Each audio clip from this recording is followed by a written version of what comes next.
Good morning, good afternoon, good evening, and good night, everybody. My name is Bill Woodcock, And I'm Steve Hunt. and you are watching and or listening to another edition of But Before We Go, the podcast by Gen X, about Gen X, before everyone. Tonight, or today, or this afternoon, or this evening, Steve, what we are going to be talking about is a chapter straight out of my book, The Gen X Experience Technology, now available on Amazon or your favorite book dealer service worldwide, or available directly signed copy by the author, who would be me. And you could just comment into this video for details. Steve, what we are here to talk about today is how we used to listen to music. And we in Gen X have had to suffer 30 or 40, it seems, different ways to listen to our favorite music. The recording of the human voice or of music is a fairly recent phenomenon. It started in the late 19th century. And of course, we know about, things like wax rolls or notched paper that would, plunk a music making machine. But mostly, the prepondering medium of choice was vinyl, was the LP. And back in my day, we had two different types of records on pressed vinyl. We had the 33 and a third speed album, which was the size of a medium-sized pizza from your favorite local establishment, about 10 inches wide. Or we had the 45, which was your single, which gave rise to the B-side. And those were much smaller. They were personal pan pizza size, about 6 inches in diameter. Steve, what are your memories of the of the wonderful phonographic record? My house. I grew up in a house of music. My dad was very much into music, jazz, blues, etc. My mom, Motown, Aretha, Dion. So there was always music in our house, and there were always records in our house, which was really cool. Like if something new came out, excuse me, my folks went out and bought it. Them and their friends would have house parties, so they would always have music at the house parties. My first memories were actually three. There was the 33 to the third RPM, there was the 45 RPM, and then for a very brief time, there was the 78 RPM. The record was the size of a 33, and I don't know why this was created or how, or I don't know. I was literally a little kid when the 78 was out, but the only thing I remember is if you wanted to have a good time, put because you would have your record player, and as you know, you would have the knob. Like if you put on an LP, you put the knob to 33, and it would spin at that rate for the LP. If it was a 45, you would turn the knob to 45, and it would spin at that rate for a 45. And then there was a 78 setting.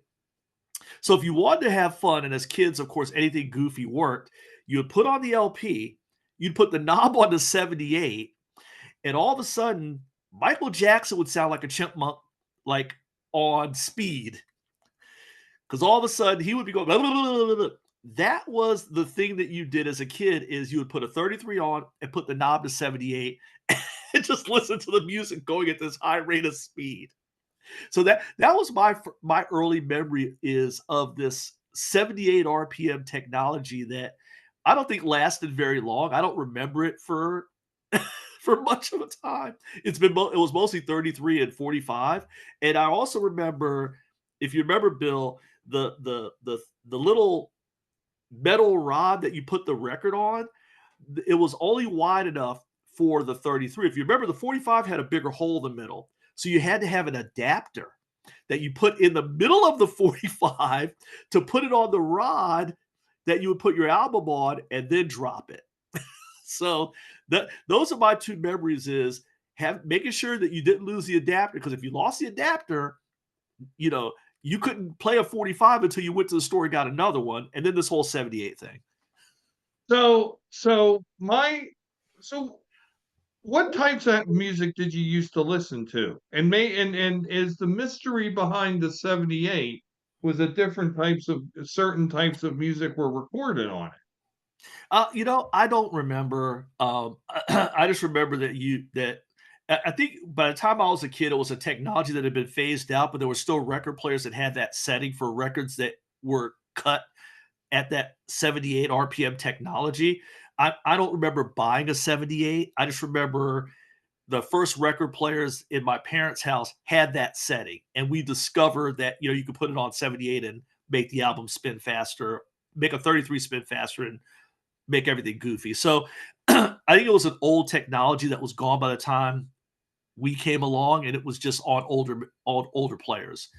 As far as music, again, a lot of music in our house.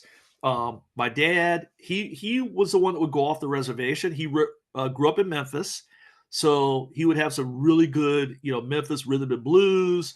But he also would have some country, some jazz. Not a lot of rock and roll in our house.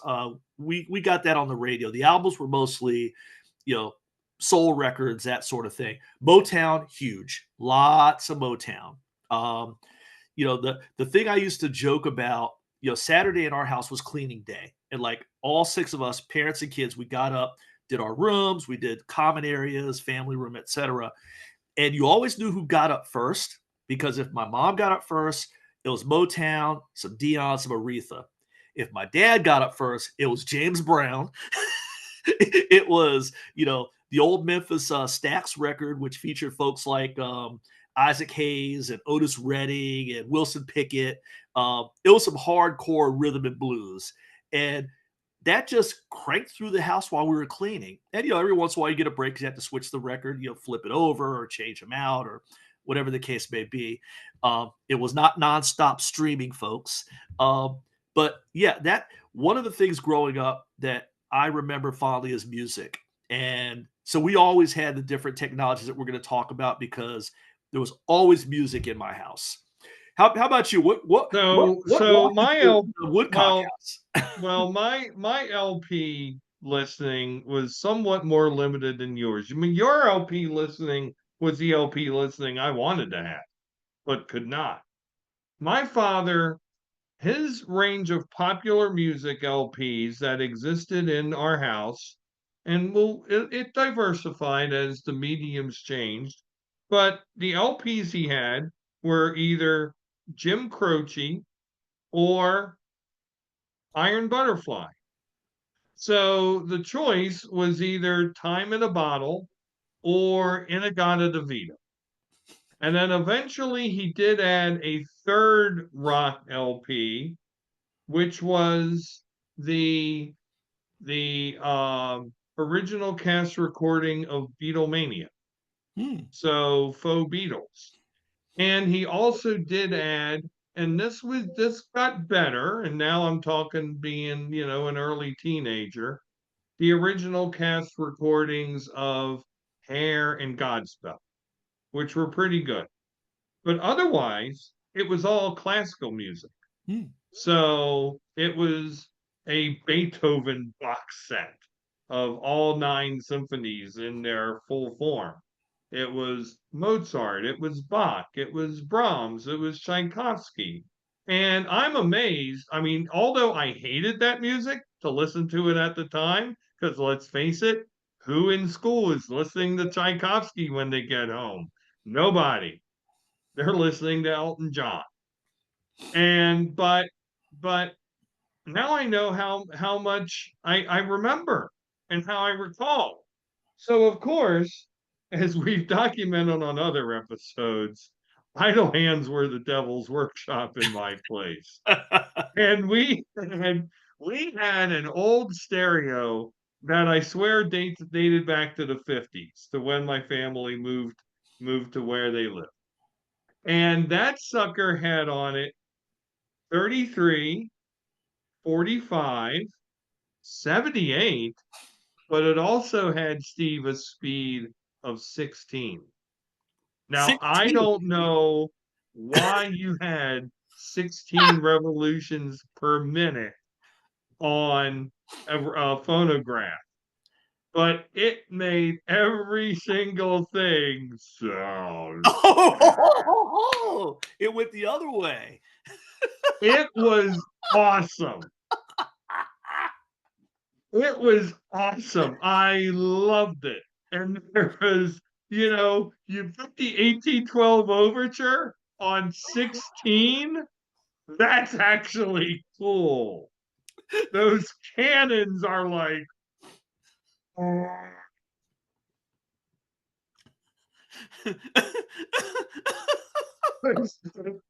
when you're 8, 9 years old, you think that's the funniest thing that you could ever do.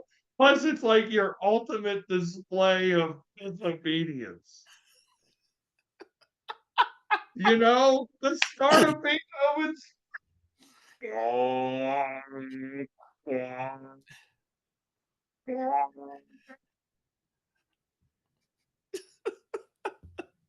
The only thing I'd have wished is that old console stereo, you turn the bass all the way up and really get it going.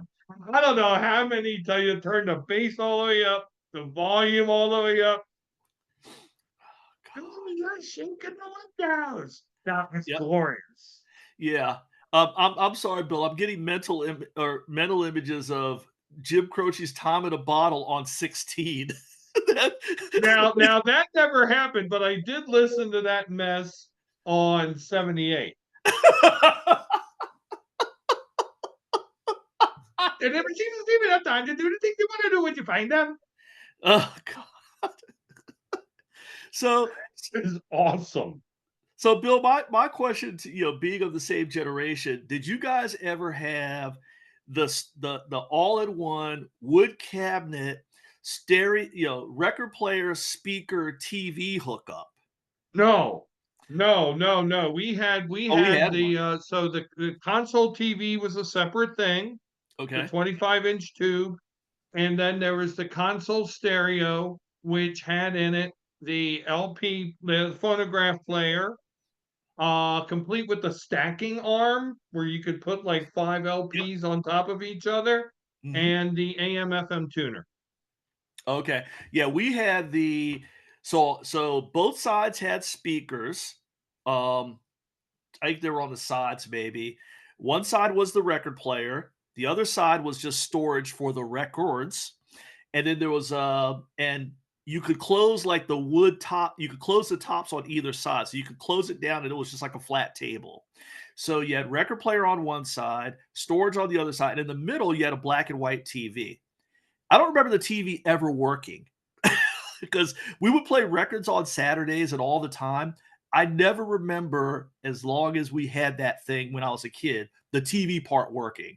But that was our stereo system when I was a kid. Yeah, and how dangerous was that? Because when that thing broke, I mean, you were screwed. Yeah. You had no entertainment in your house. And see, you went without TV, black and white though it may be.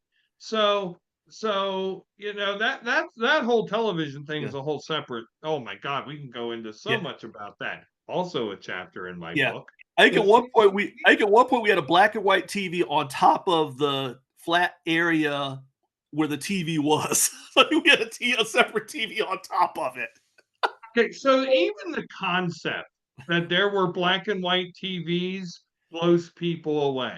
Yeah. Like, how could TV not be in color? I mean, now they don't even understand that TVs were tubes and they weren't like this thick, that they were like yay big and they were hard to carry. I mean, much less that like, a piece of furniture was also a television. Oh my goodness, it's mind-blowing, but this is how we live. But I think, Steve, that we're actually going to have to make this episode a two-parter because we just finished talking about LPs, and oh my God, we could talk more about it. But and LPs, of course, still exist today. I Oh mean, yeah. the LP went away, And then it didn't go away for long. It came back after like about 2 years. And now LPs are still very popular again today. And we can talk more about that at another time. But the other medium that I think will blow away some minds, and I love that we talked about all the different speeds of the LPs because people don't know. But I think the other medium which completely befuddles folks when we talk about how we grew up were the 8 tracks. So my father's musical tastes became more contemporary. I would like to think it was because of the 8 track, but I tend to think more that Columbia Record and Tape Club happened. And he could get 8 tapes or cassettes or LPs or reel to reels for a penny. And so that's what he did. Yep. And so in his car was an 8 track player. And that's how I remember he used to listen to Chicago Hmm. or oh my God, another group he liked was Herb Alpert and the Tijuana Brass, or Hmm. other various and sundry um Broadway show tunes. Think of it. My dad liked a lot of Broadway show tunes. I wonder what that meant.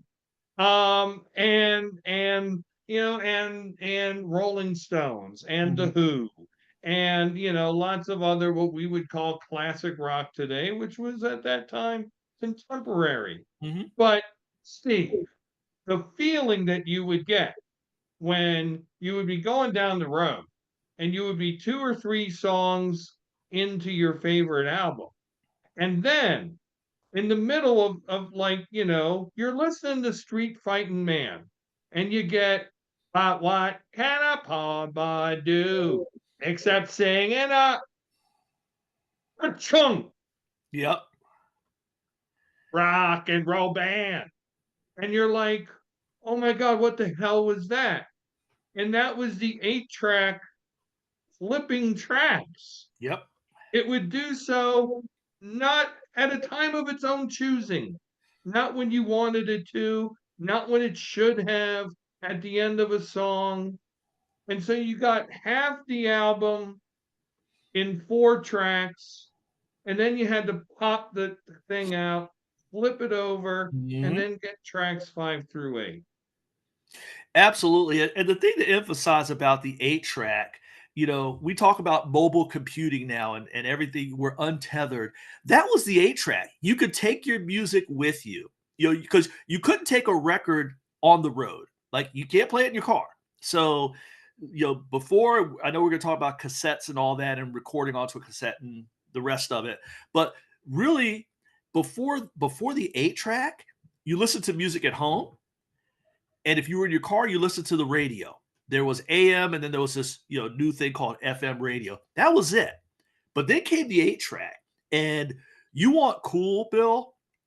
Roll around in a Ford Galaxy 500, a 1965 Ford Galaxy 500 with War's Lowrider on, and don't think you're the coolest thing in the world.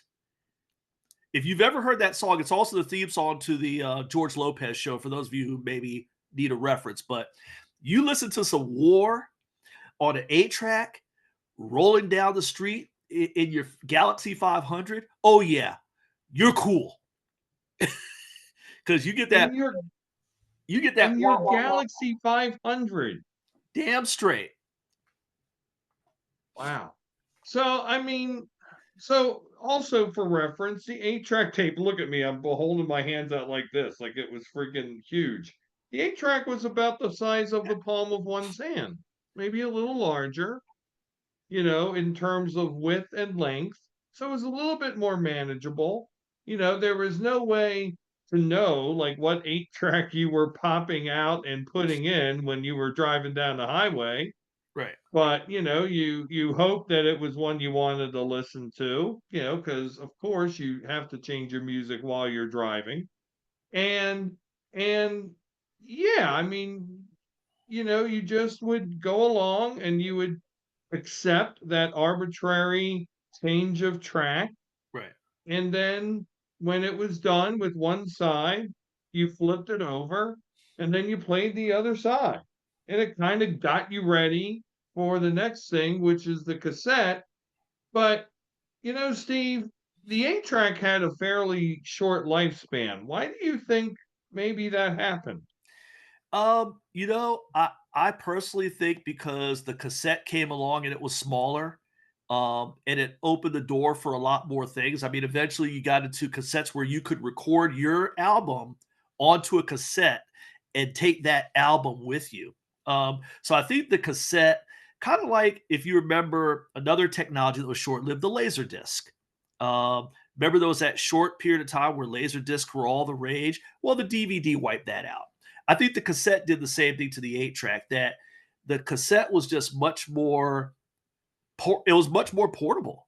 You didn't need as much room in the car for the for to put the 8-track in.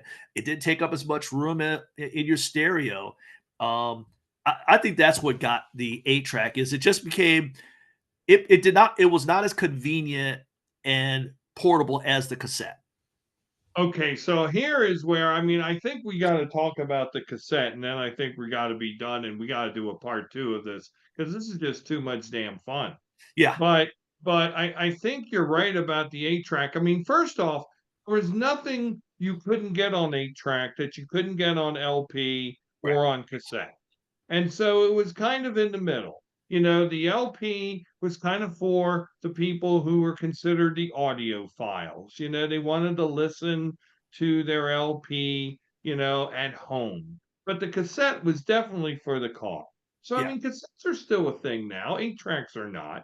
But the cassette is about the size of a pack of cigarettes or a deck of cards. And, it contains a whole album worth of music. And unlike the 8-track, it didn't flip at arbitrary places. You could follow the same pattern of music, the same track series that was on an LP, you could get off of a cassette. And so you could have the same experience of listening to an album in order.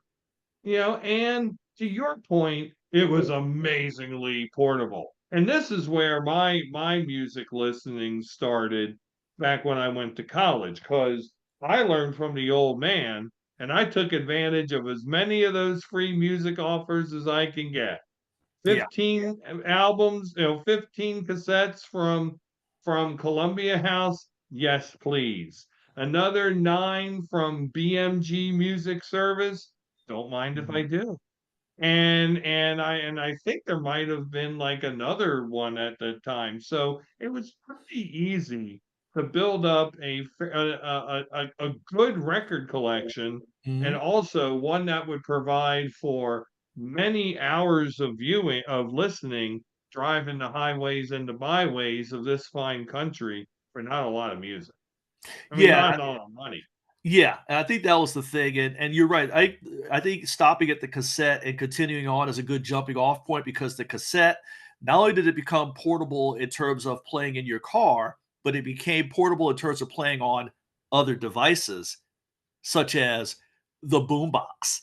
So, the cassette took us into the 80s and made us really mobile because not only was it in your house, not only was it in your car, now you're walking up and down the street with it in this big ass thing that you use to blast people stupid. So I think the cassette is the good bridge to part two. So you opened this package that is just like Marcellus Wallace's briefcase. It has just shined gold upon our faces. Because when you just mentioned the boombox, you mentioned a very important thing about the cassette. The cassette was the first piece of, let's call it for what it is, music software that could go into different types of music hardware other than a home stereo and a car. And the two examples, the two use cases, if you will, that I will bring up are: one, the boombox, because especially when it got to the 80s and 90s, and you got to listening to some NWA, some Public Enemy, some really, loud and Yep. obnoxious Yep. hip hop. or you got to listening to your metal or stuff like that, you had to have a boombox. Oh yeah, You had to blow the next bum away with your superior sound. yeah, That was just a requirement. And I mean, and the yeah, the bigger, the badder, the boombox had better. other functions. It had an AM FM stereo, but it didn't matter. You used that thing to play cassettes, and that's all there was to it. You didn't care about traffic on the eights on your boombox. The other piece of hardware was the Walkman. Oh, So the bloody Sony Walkman, which had started as just an AM FM stereo with the little foam rubber headphones, but then it became AM FM stereo cassette player. So you could personalize your own music collection and take it with you wherever you went to the gym, maybe even to the office, just wherever you could listen to your own music, and maybe you just wanted to enjoy the ambiance of your own tunes in your own head, or ignore the nonsense of the world about you.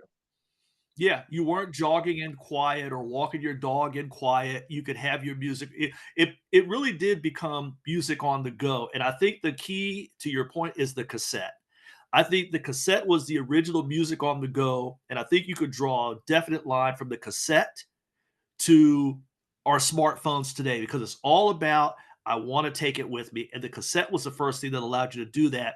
And I'll also say you don't have hip hop without the cassette because much of that culture was cassettes in the boombox on the street, break dancing, you know, street parties, all Boom.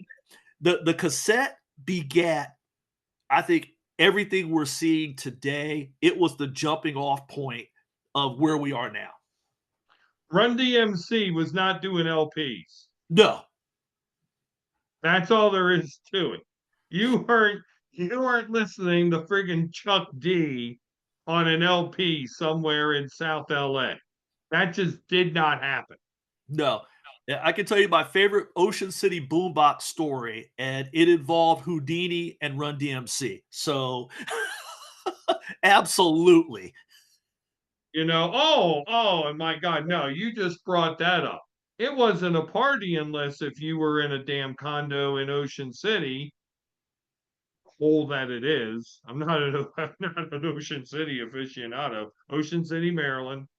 But it wasn't a party unless if you had a boombox on the patio of that condo you were renting, and or a part or a hotel room you were renting, and you had that shit out there from as soon as your crew woke up and you cracked open your first natty bow.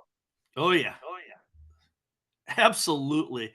Again, I have a whole riff on that in part two when we get deeper into boom boxes if we touch on that. But yeah, if you were lucky, you reserved early enough to get a condo, second floor overlooking the beach with a patio, and you could go out there with your boom box, and you were the party, not just for your room, but you had a badass enough boom box. You were the party for that section of the beach, baby. And nobody ever told you to turn it off. That just didn't happen. Oh no, if you were good, people would yell up for you to play the record, well, play the track again.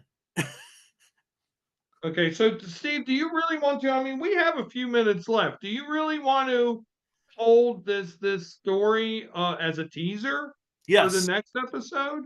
Yes, because we are up against time, and I don't want to rush this one because it really, when we get into the cassette and it's a relation with the boombox, I will drop that story when we get there. But I think we need to go back and talk about how we got to the cassette and our early days with it first. And I don't want to.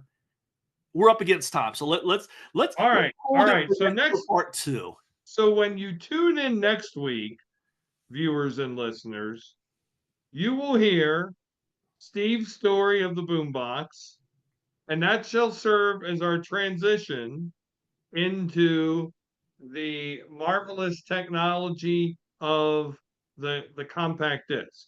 Hmm. Will we slip into a discussion of digital tape recording? Don't count it out, but doubtful. And of course we will conclude with our current environment of streaming smartphones, which we got to through the iPod and the Zune and other marvelous digital Soon. recording. I can't. God, that's a blast from the past. So yeah, let's just pop the blister and let all the pus come in. That's what I say. That's my motto. Let all the pus come out, whatever that is in Latin. Let's do this. I love it. So with that, we have concluded another thrilling episode of But Before We Go. For Steve, this is Bill, and we wish you all a very happy and healthy week ahead. Take care now. Bye.